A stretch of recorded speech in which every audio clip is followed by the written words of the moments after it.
In the earlier videos, we have seen how to start a lesson and go through the steps of a lesson. In this video, we will be seeing how to navigate through a lesson. Let's go back to the same lesson that we had opened. Motion. Let's go to projectile motion and then to serial number 8, the max range of a projectile. After finishing this lesson, you would like to go to the next lesson.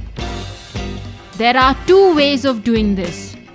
One method would be to go to the site navigation, where we click on motion and then go to the next lesson, that is serial number 9. However, you might find this tedious. Let's see another way of doing this. Let's go back to our lesson 8.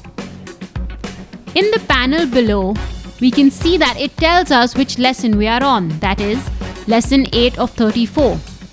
And towards the right, we can see that we have the option of moving to the next lesson. You can see that this lesson too has practice associated with it.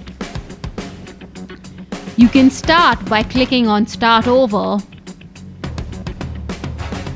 and then step through the lesson as you had done so in the previous lessons. So some lessons could have 3 steps, some could have 9 steps, but on an average, most lessons have 4 to 6 steps.